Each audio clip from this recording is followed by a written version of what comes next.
여기 공을 가지고 즐거이 놀고 있는 판다가 있습니다. 언뜻 보아 판다는 건강해 보이지만 판다에게는 속사정이 있습니다. 공을 온전히 이빨로 물어 놀고 싶은 판다. 하지만 판다는 그럴 수가 없습니다. 혀가 반 이상 잘려나갔고 왼쪽 치아는 모두 상실되었기 때문입니다. 게다가 발톱은 모두 갈라졌으며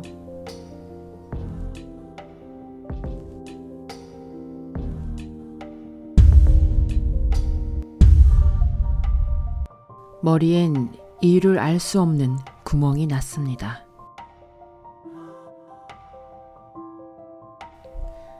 누군가 이미 경험했고 미인점이라고 불리는 바로 그 점이 생겨난 것입니다.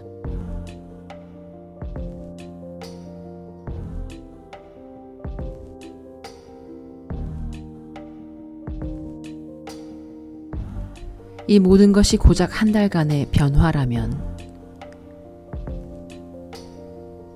믿으시겠습니까?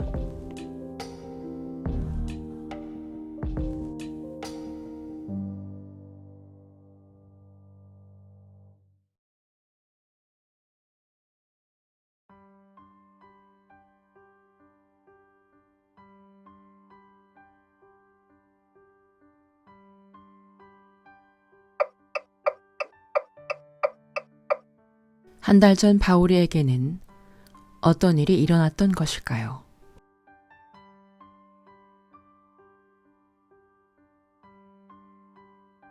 여기 문 앞에서 기웃거리는 행동을 반복하는 판다가 있습니다. 이것을 정형 행동이라고 하는데, 정형 행동이란 판다가 야생이 아닌 사육 환경에서 활동 공간이 제한적이고 생활 공간이 단조로우면 나타나는 행위로 판다는 기계적이고 경직된 행동을 반복하게 되는데 이것을 정형 행동이라고 합니다. 문 앞을 서성이며 정형 행동을 하고 있는 판다. 이때 한 꼬마 판다가 달려와 문 앞에 서 있는 판다를 안아주며 진정시키려고 노력합니다. 이 둘의 관계는 엄마와 아들 관계. 엄마의 이상한 행동을 눈여겨보고 아들이 엄마를 달래며 안정시키고 있었던 것이었습니다. 조금 진정됐나 싶었지만 엄마의 이상 행동은 반복되었고 아들은 계속해서 엄마를 진정시키다가 바닥에 쓰러져 얼굴이 쓸리기도 합니다. 그런데 아들이 이토록 엄마를 진정시키려는 이유는 무엇이었을까요?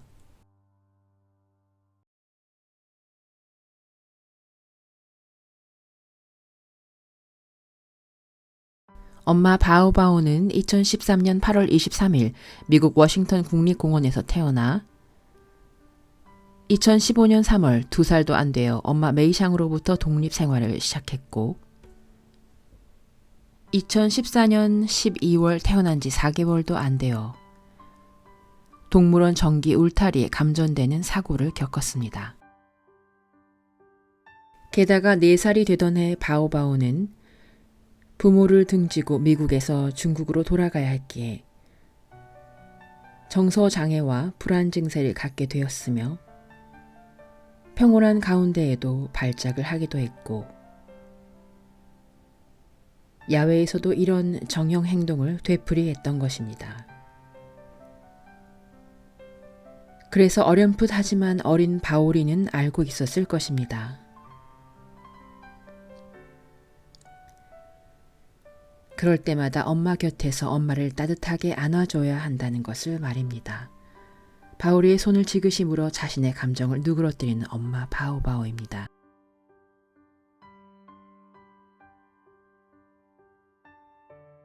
엄마를 안자 자신은 괜찮다고 바오리를 토닥이는 엄마 바오바오.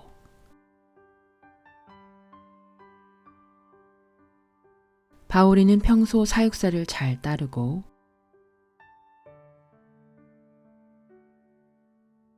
사람과의 교감이 뛰어난 아기 판다였고 맘마 조지띠요. 총명하고 활달하며 의사 표현이 확실하고 나무 타기를 좋아하던 귀여운 개구쟁이 판다였습니다.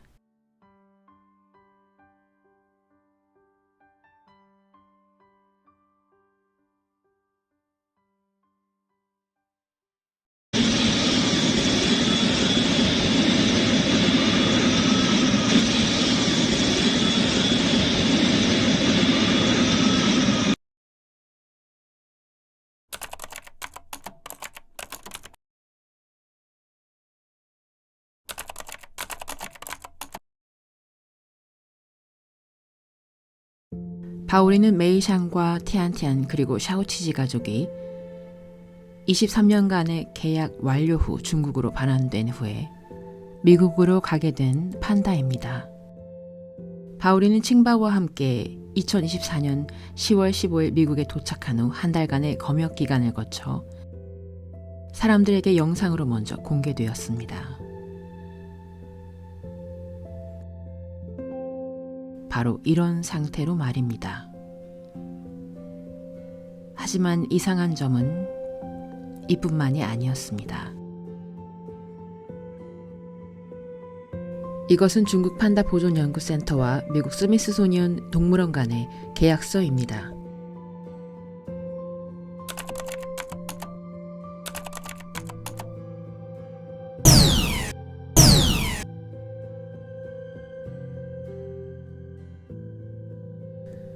계약서의 혈통 번호가 다릅니다. 판다에게 있어 혈통 번호는 태어날 때 부여받는 신분증과도 같은 것인데 국가 간 계약서에 표기된 판다의 혈통 번호가 어떻게 저렇게 다를 수 있을까요? 게다가 중국 야생동물보호협회와 미국 스미소니언 국립동물원 간의 10년간 체결 계약 조건입니다. 바오리와 칭바오는 미국 버지니아의 한 연구소로 보내져 10년간의 연구와 육종을 진행한다.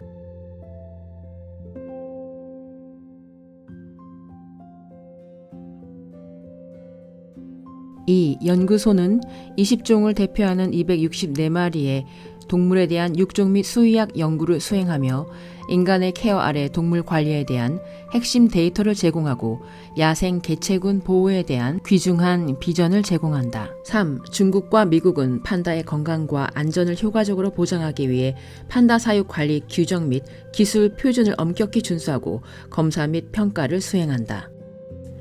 4. 생육, 질병치료, 기술 교류, 인적 훈련과 공교육 등에 관한 내용 2. 주의해야 할 것은 이 계약서의 육종 계약은 그 어떤 다른 육종 계약보다 훨씬 복잡하다는 것이다. 주의해야 할 것은 이 계약서의 육종 계약은 그 어떤 다른 육종 계약보다 훨씬 복잡하다는 것이다. 이 계약 조건은 무엇을 뜻하고 있는 것일까요? 많은 사람들은 계약서의 이 내용에 대해 우려하고 있습니다. 계약서에 따르면 칭바오와 바오리가 중국으로 돌아오지 못할 수도 있으니 각오하라는 의미로 받아들여질 수도 있으니 말입니다. 그런데 더 이상한 점은 중국 야생동물협회는 산림초원국과 함께 중국의 비정부 기구입니다. 그리고 워싱턴 스미스소니언 국립동물원은 말 그대로 정부에서 100% 지원하는 국립동물원입니다. 어떻게 국가 간의 교류와 관련한 판다 대여에 중국 판다 보존 연구센터와 계약을 맺고 비정부 기구인 중국 야생동물 협회와 미 스미소니언 동물원이 10년간의 계약을 맺을 수 있었던 것일까요? 그것도 그 어떤 육종 계획보다 어려울 수 있다는 조건을 단체로 말입니다.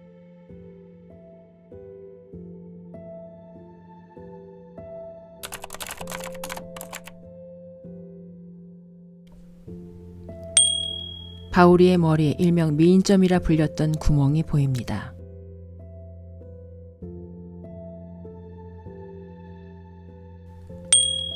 정면에서 보면 더욱 확실히 보입니다. 이상하게도 영상은 정면보다 측면에서 찍은 바오리를 더 많이 편집해서 보여주고 있습니다.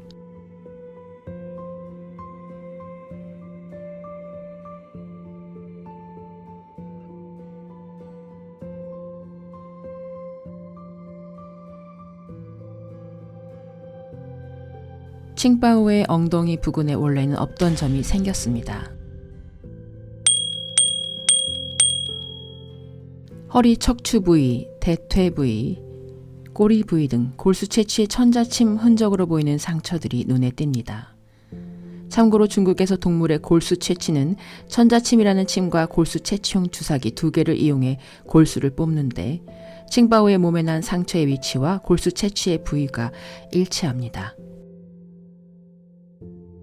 한 달간의 검역 기간 후 판다들의 몸에 난 상처들은 계약서에 의한 당연한 수순의 기록이었을까요? 아니면 어떤 특정 목적에 의한 도구적 기록이었을까요? 많은 사람들은 바오리가 미국에 가게 되면 제2의 판다 티안티안이 될 것이라고 우려했습니다.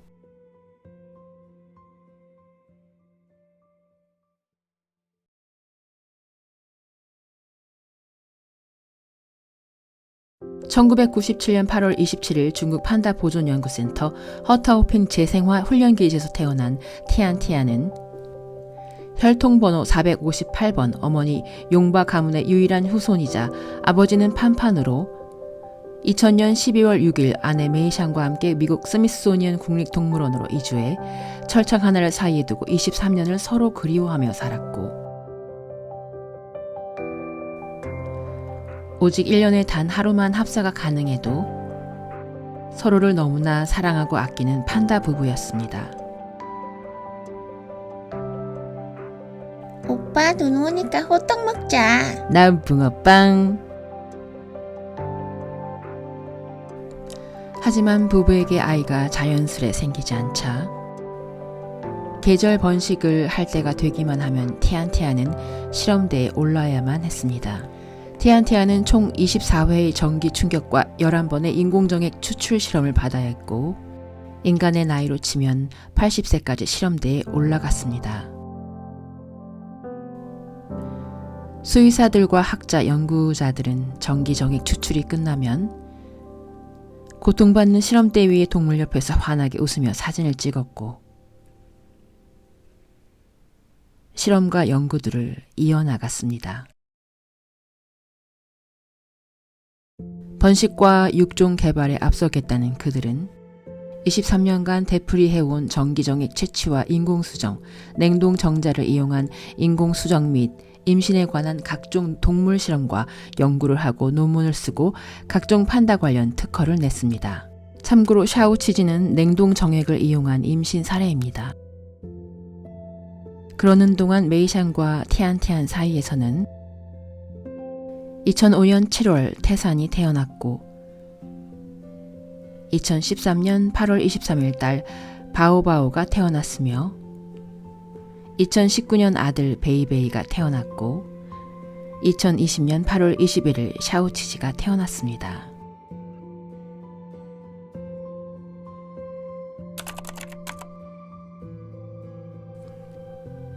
판다 임대 관련 계약서 하나가 중국 네티즌들 사이에서 뜨거운 이슈로 떠올랐습니다.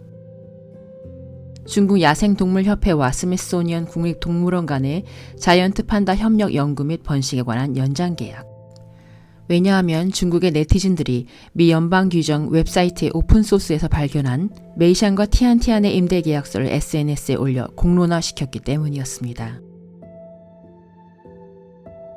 계약의 내용은 2000년 6월 17일에 시작해 2020년까지 5년 단위로 계약 연장을 진행한다는 계약서로 재계약을 통해 5년씩 더 연장하며 연장할 때마다 보충 계약이 있다는 계약서였습니다. 그런데 내용을 꼼꼼히 살펴보면 여러 가지 특이한 점들이 눈에 띕니다. 해당 계약은 2000년에 체결된 5년간의 자이언트 판다 협력 연구 및 번식 협정이며 이 협정에는 미국이 중국의 자이언트 판다 보호를 위해 매해 연간 50만 달러를 지불하고 그중 70%는 자이언트 판다 보호를 위해 사용될 것이라 명시되어 있고 그중 20%는 과학 연구에 사용되며 10%는 중국의 프로젝트 관리 비용으로 사용된다고 적혀 있습니다.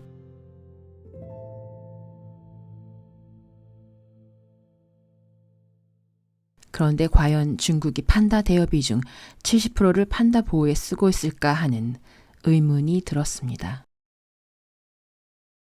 계속해서 계약서의 내용을 보면 미국은 마취, 신체검사, 치료, 정액 채취, 인공수정, 임신 진단, 출산, 수유 등 고위험 수술을 계획할 경우 60일 전에 중국에 통보해야 하며 이때 중국 전문가를 미국에 파견해야 하고 체류비는 전액 미국이 부담해야 한다고 명시해 놓았습니다.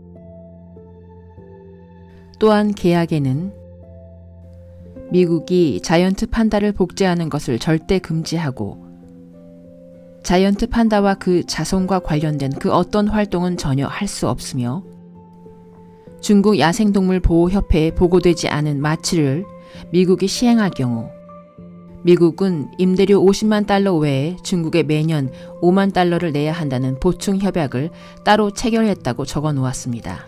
이 협의는 서명을 마쳤으며 또 보충 협약이 있다. 그래서였을까요?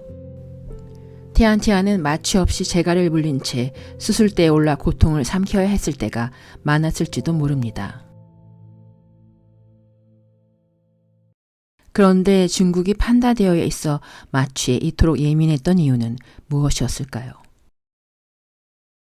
그것은 계약서에 판다 복제 금지라는 규정이 나와 있듯 다양한 동물 실험을 포함한 연구를 공동으로 진행하면서도 중국이 미국을 견제하고 있었다는 것을 보여줍니다. 그런데 여기서 전기 충격에 의한 정액 추출, 인공 수정 등의 행위를 하기 전에 중국 측에 60일 전에 미리 통보해야 한다고 명시해놨는데 그렇다면 20여 년에 걸쳐 티안티안과 메이샹에게 가해진 전기정액 채취와 인공 수정은 결국 미국과 중국의 합의에 의해 계획되고 체결되어 문서화된 행위라고 볼 수 있는 것입니다. 20년 만에 밝혀진 이 동물 실험의 계약은 그동안 판다들이 겪는 고통의 무게만큼 너무 오래도록 수면 밑에 가라앉아 있었습니다. 이제는 판다들의 몸에 새겨진 상처를 보고 그들의 고통을 읽을 때가 아니라 지금도 어딘가에 숨쉬는 은밀한 계약의 카르텔을 찾아내 판다들의 고통을 중지시켜야 할 때입니다. 제2의 티안티안이 제3의 바오리가 나오지 않게 해야 합니다.